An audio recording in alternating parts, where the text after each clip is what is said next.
Welcome to the Second to None podcast, where no voice is silenced, where we dig deep, and where history meets today. Before we begin, I want you to do me a favor. Hit subscribe. Wherever you're listening, Podbean, Apple, Spotify, YouTube, when you subscribe, you invest in conversations that matter. Today, we turn our focus to a figure whose life has sparked fierce debate, deep admiration, and deep condemnation. Assata Shakur. Known also as JoAnne Chesimard, her name carries weight in civil rights, radical activism, law enforcement history, and exile. Just days ago, she passed away in Havana, Cuba. We're going to explore her life story, controversies, legacy, and the questions she leaves behind. Assata Shakur died on September 25, 2025 in Havana, Cuba. Officials announced that her death was due to health complications and advanced age. Her death has reignited debates about justice, race, activism, and whether some actions can be redeemed by legacy. To understand that moment, we must rewind. She was born JoAnne Deborah Byron on July 16, 1947, in Queens, New York. Her early life wavered between New York City and Wilmington, North Carolina, during a period of segregation and social tension. Struggles at home, financial hardship, and tenuous family relationships all shaped her early view of inequality. In her teenage years, JoAnne often ran away, drifting between homes until her aunt, Evelyn, took her in. Her aunt would become an influential figure in her life, guiding her intellectually, protecting her, and later serving as an attorney. She enrolled in the borough of Manhattan Community College and later the City College of New York, where she became involved in radical politics and student activism. It was in those corridors of justice and protest that she began reshaping her identity, eventually replacing JoAnne Byron with Assata Shakur. Assata meaning she who struggles, and Shakur meaning thankful one. She briefly joined the Black Panther Party, organizing community programs, free breakfasts, health clinics, and educational initiatives. But internal divisions, what she perceived as a lack of rigorous historical grounding, and ideological conflicts led her to depart and seek a more militant path. That path led her to the Black Liberation Army, an underground group that believed in armed struggle as a means of Black liberation, influenced by the revolutionary struggles in Algeria, Vietnam, and elsewhere. From 1971 through 1973, she was implicated in multiple crimes, bank robberies, attacks, conspiracies, though many of those charges resulted in dismissals, acquittals, or hung juries. Then came the fateful night of May 2, 1973, on the New Jersey Turnpike. Assata Shakur and comrades Zaid Malik Shakur and Sundiata Acoli were pulled over by state troopers for a traffic violation or for faulty rear lights. In the ensuing confrontation and gunfire exchange, Trooper Werner Forster was killed, Zaid Malik Shakur also died, and the surviving parties, Assata and Acoli, were wounded. Assata claimed her hands were raised and that she had been shot by police before she could fire. Her defense hinged on medical testimony. Neurosurgeons and neurologists testified that her right arm's median nerve was severed, paralyzing it and making it impossible for her to shoot. The prosecution maintained she had pulled a weapon and fired at the trooper. In 1977, she was convicted of first-degree murder, plus multiple assault and weapons charges, and sentenced to life plus 26 to 33 years.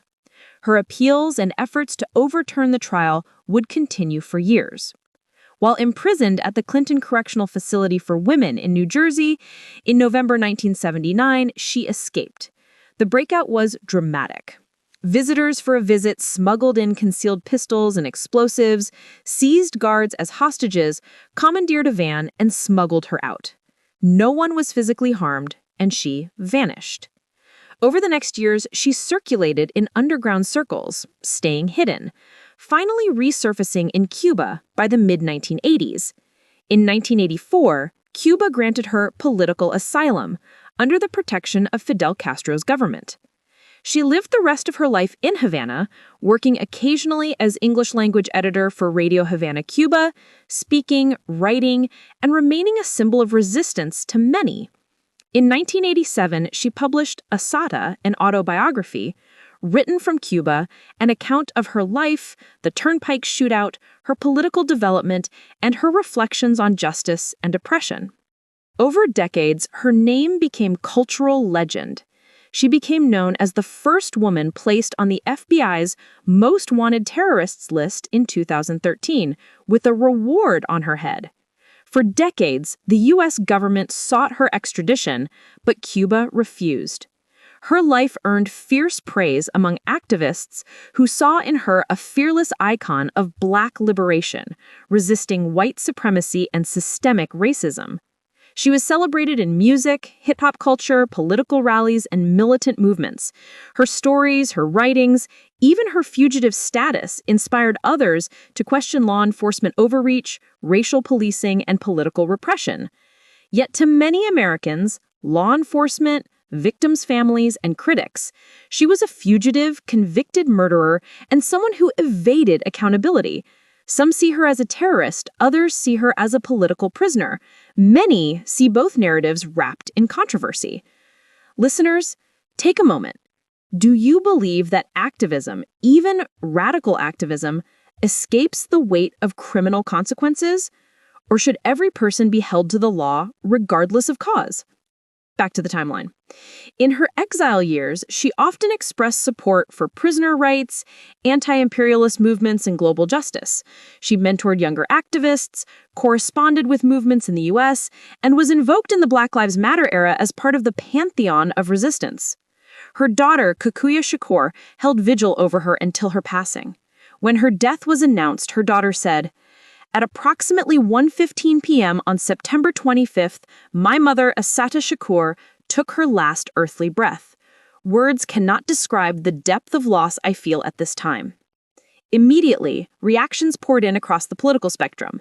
The Chicago Teachers Union posted a tribute that was quickly condemned by New Jersey officials as shameful and depraved.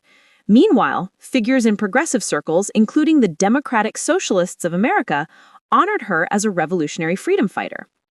In New Jersey, law enforcement officials lamented that she died in Cuba without ever facing a courtroom to resolve all of the legal charges against her. Some argued that her legacy is forever tainted by the death of Trooper Forster. Others responded, the legal system was never fair. She was targeted for her race and politics, and the trial was flawed. As the dust settles, we ask, what remains? A woman who changed her name, her path, and refused to be silent. A criminal conviction that many believed was unjust, or in any case debated, unresolved in public memory. A fugitive in exile living for decades under asylum, speaking across borders. A symbol, worshipped by some, reviled by others. If you track the arc of history, characters like Assata Shakur force us to ask, what is justice? Who enforces it? Who resists it? And what price is paid when the state and the marginalized collide? Now, if you're hearing this and wanting more stories like this, unfiltered, raw, and balanced, you already know what to do. Subscribe to 2NDN Podcast. Drop a comment. Do you view her as a patriot or a criminal? Did she get justice in her life? Or is her death a reminder of unfinished business? And do you think her story changes in public memory over time? And finally, share this episode with someone willing to grapple with complexity. Because 2NDN Podcast isn't about picking sides. It's about understanding them, amplifying them, and connecting them. Thank you for listening. Until next time, keep questioning, keep engaging, keep the conversation alive.